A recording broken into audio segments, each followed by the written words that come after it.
Hi hello welcome to Disha TV. Right now నాతో పాటు మనందరికి తెలిసిందే కదా, వదినమ్మ, రంగుల రత్నం, మిగిలిన సీరియల్స్ అన్నీ యాక్ట్ చేసినటువంటి రాజేష్ అన్న అయితే నాతో పాటు ఉన్నాడు. మాట్లాడదాం. హాయ్ అన్న. Hi hi hi hi. First of all congratulations, big sir congratulations. ఏంటంటే వదినమ్మ సీరియల్ ఎంత పెద్ద సక్సెస్ అయిందో మనందరికీ తెలిసిందే. అండ్ దాని తర్వాత రంగుల రత్నం అండ్ చేస్తూనే ఉన్నారు. బట్ ఏంటంటే మేము స్టార్టింగ్ లో చూసినప్పుడు ఏంటంటే ఒక చిన్న క్యారెక్టర్తో అలా అలా అలా వెళ్తూ ఇప్పుడు తమిళ్ కూడా ఎంటర్ అవ్వాలని. ఫస్ట్ ఆఫ్ ఆల్ ఎలా ఉంది కెరియర్? తమిళ్లోనే నేను సీనియర్, అక్కడే సీనియర్. ఓకే. బయట మన తెలుగు వాళ్ళు ఎంకరేజ్మెంట్ కంటే నాకు తమిళ ఎంకరేజ్మెంట్ బాగా దొరికింది. అక్కడ మంచి ప్రాజెక్ట్స్ చేస్తాను, స్టిల్ గోయింగ్ అవుతూనే ఉన్నాను. నేను లాస్ట్ 15 years నుంచి తమిళ ప్రాజెక్ట్స్ ఎక్కువ చేస్తున్నాను నేను. మనకి ఇక్కడ కన్నడ హీరోస్ ఎంతమంది బిజీ ఉన్నారో అక్కడ నేను తెలుగు వాడికి అక్కడ అంత బిజీగా ఓకే. అట్లా. అండ్ ఇంకోటి ఏంటంటే మాకు రాజేష్ అనేసరికి వదినమ్మ సీరియల్స్ తర్వాత చేసిన తర్వాత నేను తెలుగు ఆడియన్స్ మిస్ అవ్వకూడదు, ఒక్కొక్క ప్రాజెక్ట్ చేస్తూ ఉంటా మధ్య మధ్యలో. ఓకే. తమిళ బిజీగా ఉన్నా సరే.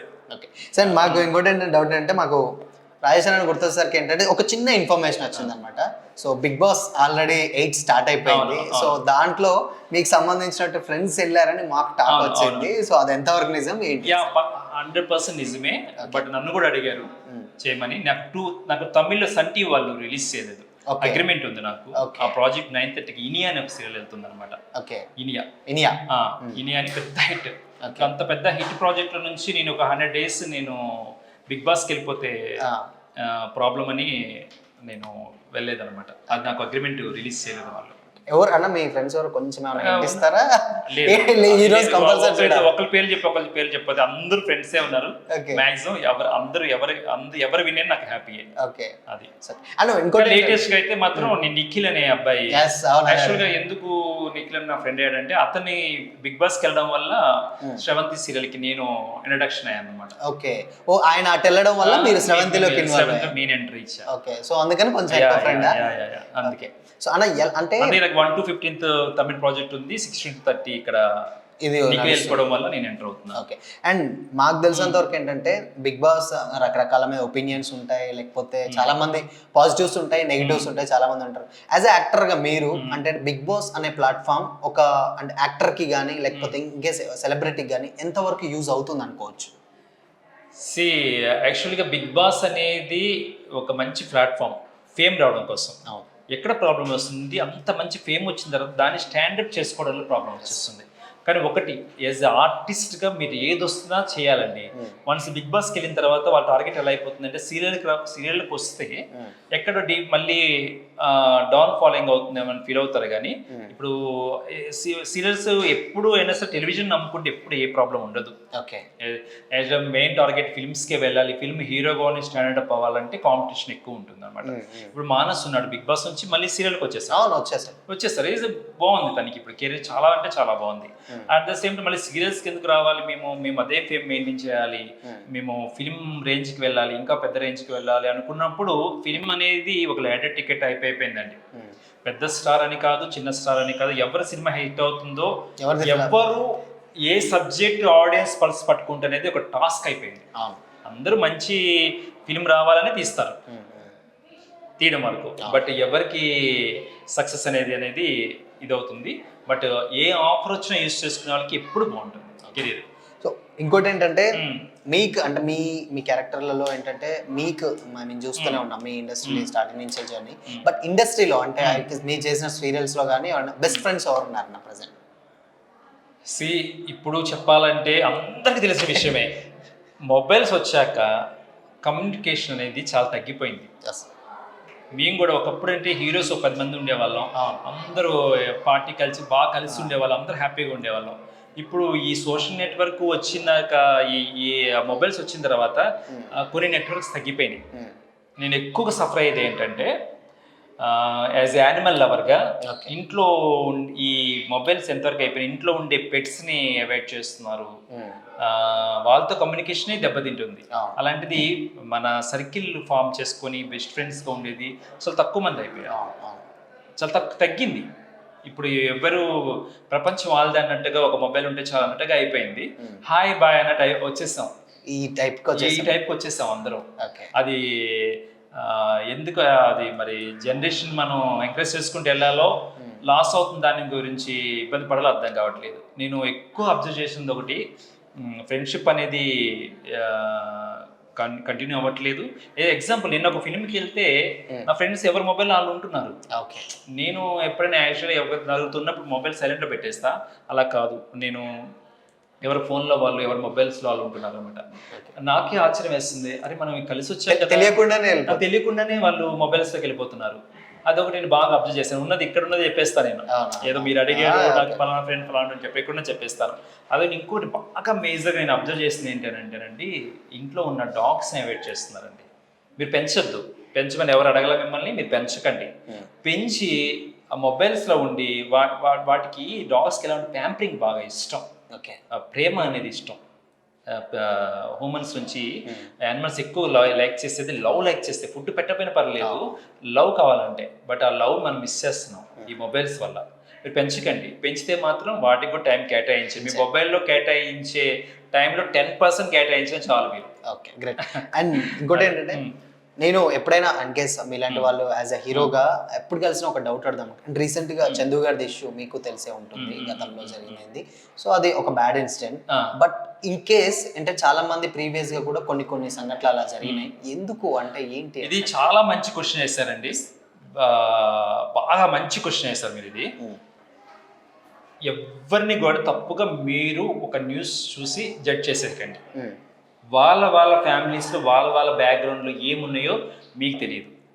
మీ ఇంట్లో ఫ్యామిలీలో మీకు ఏమేమి జరుగుతున్నాయో ఏమేమి ఉన్నాయో అనేది మాకు తెలియదు. అట్లాగే వాళ్ళ పర్సనల్ లైఫ్లో ఏమేమి ఉన్నాయో బిహైండ్ ఏమి ఉన్నాయో మనకి తెలియదు. ఒకళ్ళు వదులుకున్నారు, ఒకళ్ళు దగ్గర అవుతున్నారంటే ఎన్నో రీజన్స్ ఉంటాయండి. మీరు న్యూస్ ఏదో వచ్చింది, వైరల్ ఏదో పుకార్లు వచ్చినాయి, అవే మీరు మెయిన్గా తీసుకొని అలా బ్లేమ్ చేయకండి. బికాజ్ చనిపోయిన వాళ్ళ గురించి మీరు తప్పుగా మాట్లాడుతున్నారు, చాలా తప్పండి. వాళ్ళ ఎప్పుడు ఏం జరిగిందో మనకు తెలియనప్పుడు మనం మాట్లాడద్దు. వాళ్ళ ఫ్యామిలీ ఏవో ఉంటాయి, ఎవరి ఇళ్ళల్లో వాళ్ళకు ఉన్నాయి, అందరి ఇళ్ళల్లో అందరికి ప్రాబ్లమ్స్ ఉంటాయి. బట్ అవి తెలియకుండా ఏదో ఒక ఫోకస్ అయిన దాన్ని మీరు రాంగ్ జడ్జిమెంట్ అనేది తీసుకోకండి. నాకు జరిగిన ఇన్సిడెంట్ కంటే వాళ్ళ గురించి తప్పుగా, చనిపోయిన వాళ్ళ గురించి తప్పుగా మాట్లాడుకుంటున్నారు చూసారా, విడిపోతేనే మంచిది, ఇలాంటి మళ్ళీ పుట్టకూడదు, ఇలాంటి కామెంట్స్ వేస్తారు కదా, అవి చాలా బాధ అనిపించింది. ఒక మనిషి బలవంతంగా చనిపోయే సిచ్యువేషన్ వచ్చిందంటే ఎంత సఫర్ అయి ఉంటాడు. అంత ఈజీ కాదండి. ఒక మనిషి తనకు ఓన్గా చనిపోయాడంటే అంత ఈజీ కాదు. అలాంటి మనిషి గురించి మీరు పాజిటివ్ మాట్లాడకపోయినా పర్లేదు, నెగిటివ్ మాత్రం మాట్లాడకండి దయచేసి. మీరు గొప్ప మంచిగా కూడా మాట్లాడాల్సిన అవసరం లేదు, కానీ నెగిటివ్గా అలా మాట్లాడకండి. ఎందుకంటే మీరు మీ ఫ్యామిలీలో మీకు ఏమున్నాయో అవి చూసుకుంటూ ఉండండి, సరిపోతుంది. అంత అర్థమైందా? అందుకంటే ఒక సిచ్యువేషన్ జరిగినప్పుడు చాలా రీజన్స్ ఉంటాయండి, మనకు తెలియదు. మనం ఒక వైఫ్ అండ్ హస్బెండ్ బెడ్రూమ్స్ ఏం జరుగుతుంది మనం చూడగలుగుతున్నామండి, చూస్తామండి. ఒకరికి దగ్గర అవుతుందంటే ఒకరికి మిస్ అవుతుంటారు, ఇంకొకరి దగ్గర అవుతుంటారు. మిస్ అయిందాన్ని దగ్గర అయిందని బ్యాడ్గా, మిస్ అయిందని గుడ్గా అలాగ ఎప్పుడు అనుకోవద్దండి. చాలా రీజన్స్ ఉంటాయి, మన తెలుగు మనం మాట్లాడకూడదు. సో ఫ్యూచర్ ప్రాజెక్ట్స్ ఏం చేస్తున్నారు తెలుగులో? అంటే ఇప్పుడున్న ప్రాజెక్ట్స్ లో ఇప్పుడు శ్రవంతి సీరియల్ వెళ్తుంది, రన్ అవుతుంది. రంగుల రత్నం మళ్ళీ రీఎంట్రీ ఇస్తున్నాను, జనరేషన్ నుంచి మళ్ళీ ఎంట్రీ ఇస్తున్నాను. అట్ ద సేమ్ టైం తమిళ్లో ఈనియస్ సీరియల్ వెళ్తుంది. బిజీగా ఉన్నాను, ఇంకా టైట్ చేసుకోవచ్చు, కమిట్ అవ్వచ్చు. ఇలా మిమ్మల్ని కలవలేని వచ్చానంటే ఇలాంటి ఈవెంట్స్ కి, ప్రోగ్రామ్స్ కనేటికి మిస్ అవ్వచ్చు. నెక్స్ట్ సీజన్ లో ఎక్స్పెక్ట్ చేయొచ్చా బిగ్ బాస్ లోకి ఏమైనా ఎంట్రీ? అప్పటి వరకు ఏమన్నా నెక్స్ట్ సీజన్ అంటే సీజన్ 9 లో చెప్పమంటారా? బిగ్ బాస్ అనేది మంచి ప్లాట్ఫామే, కానీ అది మెయిన్ ఏం కాదండి. అది కూడా ఒక షూటింగ్ లాగానే. మాకు ఎలాగ డైలీ రెమ్యునరేషన్స్ వస్తాయో అక్కడ కూడా వీక్లీ రెమ్యునరేషన్స్ వస్తాయి. అర్థమైందా మీకు? నాకు సినిమా చేసినా నేను మైండ్కి ఎక్కించుకోను, బిగ్ బాస్కి వెళ్ళిన ఎక్కించుకోను.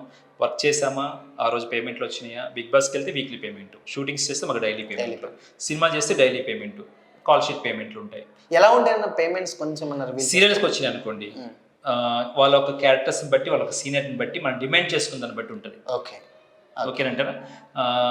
చెప్పాలా రెమ్యునరేషన్స్ అవసరం లేదు కదా, మీ ఇష్టం. అది మీకు నచ్చితే చెప్పండి, లేకపోతే ఉన్నాయి. సీరియల్స్లో ఒక మంచి క్యారెక్టర్ వేసే వాళ్ళకి 6,000 నుంచి 1 lakh వరకు ఉన్నాయి per day. Okay, great. Per day 6,000 లోపలనే ఫ్రెండ్స్ క్యారెక్టర్స్, చిన్న క్యారెక్టర్స్ 6 నుంచి 1 lakh వరకు ఉన్నాయి. 6,000 నుంచి 1 day 1 lakh వరకు వాళ్ళ ఒక సీనియర్ని బట్టి వాళ్ళు డిమాండ్ చేస్తున్న బట్టి. నాకు కాల్ వచ్చింది అనుకోండి, నేను ఈ పేమెంట్కి అయితే చేస్తానండి, ఏమో అనుకోవద్దు, ఇంతకని తక్కువ అయితే నేను చేయలేను అంటాం. వాళ్ళు తగ్గించడానికి ట్రై చేస్తారు. అట్ ద సేమ్ మనం కూడా మనకు కొన్ని స్టాండర్డ్స్ మెయింటైన్ చేయాలి కాబట్టి ఆ పేమెంట్కి అయితే చేస్తాను. అంటే మనం బిజీగా ఉన్నాం అనుకోండి, ఒక ప్రాజెక్ట్ ఏ ప్రాజెక్ట్ లేనప్పుడు కొంచెం తక్కువ చేయొచ్చు, అంతే, ఏదైనా ప్రాజెక్ట్ ఉన్నప్పుడు కొంచెం డిమాండ్లు చేయొచ్చు. అది జరుగుతూ అట్లా ఉంటాయి. అంటే అన్ని చోట్ల అంతే. నువ్వు ఏ సినిమా కాల్ వచ్చినా సరే, నాకు చాలా సినిమాలు వదిలేస్తాను, నేను టెర్మినేషన్స్ దగ్గర వదిలేస్తాను. క్లాష్ అవుతూ ఉంటాయట సీరియల్స్. వాళ్ళకి పెద్ద ప్రాబ్లం ఏంటంటే సినిమా ఏదైనా ఆఫర్ వచ్చినప్పుడు ఇబ్బంది అవుతూ ఉంటుంది అంటే ఏంటంటే ఇక్కడ డేట్స్ కంప్లీట్ గా చేసి ఇది చాలా స్టఫ్. ఎందుకంటే డైలీ సీరియల్ అనగానే రెగ్యులర్ క్యాసెట్ ఇవ్వాలి మనం, అవును, ఎక్కువ అందుబాటులో ఉండాలి మనం వాళ్ళు ఇచ్చిన డేట్లు బట్టి. సినిమా అనగానే మనం ఇచ్చిన డేట్లో వాళ్ళు చేయరండి, మన ఇచ్చిన డేట్లో సినిమా ఎప్పుడు చేయరు. వాళ్ళు చేంజ్ అవుతుంటాయి, వాళ్ళ డేట్కి మనం వెళ్తూ ఉండాలి అన్నమాట. ఎందుకు చాలా పెద్ద సినిమాలు కూడా పోయినాయి, ప్రభాస్ మహేష్ సినిమాలు కూడా పోయినాయి నాకు. ఓకే, పెద్ద పెద్ద పిక్చర్స్ కూడా పోయినాయి. ఎందుకంటే సీరియల్ వాళ్ళు ముందుగా డేట్లు బ్లాక్ చేశారు మమ్మల్ని. క్షణంగా పిలుస్తున్నారు వాళ్ళు, ఒక 4 days మనం అవుట్డోర్ వెళ్ళాలండి అని సినిమా వాళ్ళు. అయ్యో ఇక్కడేమో వీళ్ళు టెలికాస్ట్ ప్రాబ్లం అంటారు. ఇది చాలా ప్రాబ్లం అండి, చాలా అంటే చాలా ప్రాబ్లం ఆర్టిస్ట్కి మాత్రం. కాకపోతే సినిమా అంటే సినిమా టు సినిమా వెంటనే పడదు, ఎక్కువగా జర్నీ చేయలేము మనం. సీరియల్ అనగానే ఏంటంటే ఈ సంవత్సరం వెళ్తే మాకు మంత్ ఒక గవర్నమెంట్ జాబ్ లాగా మంత్కి బల్క్ అమౌంట్ వచ్చేస్తుంది. ఇప్పుడు సినిమా మీద వెయిట్ చేయాలి మనం, వెయిట్ చేయాలి. నేను నా పాయింట్ ఆఫ్ వ్యూలో నేను నా పర్సనల్గా నేను చెప్పుకోవాలనుకుంటే, నా గురించి చెప్పుకోవాలనుకుంటే, నేను ఎవరిని అడిగింది లేదు. నాకు ఏ కాల్ వస్తే అది యూజ్ చేసుకున్నా, ఏ ఆఫర్ వస్తే చేసుకుంటూ వెళ్ళిపోయింది తప్పితే నేను బాండింగ్స్ ఏం పెట్టుకోలేదండి. అది మంచి చెడో నాకు తెలియదు, బిజీగా ఉన్నాను అంతే. ఓకే, థ్యాంక్ యూ అన్న, thank you so much and all the very best. Thank you మీకు కూడా. Thank you. Shyam. Okay, Disha channel. Okay, thank you Disha channel people అందరికీ థ్యాంక్ యూ వెరీ మచ్. ఛానల్ని ఫాలో అవ్వండి, సబ్స్క్రైబ్ చేయండి, share చేయండి. ప్రతిదీ మీకు ఎక్స్క్లూజివ్ న్యూస్ కావాలంటే ఈ ఛానల్ని ఫాలో అయిపోండి. Thank you so much.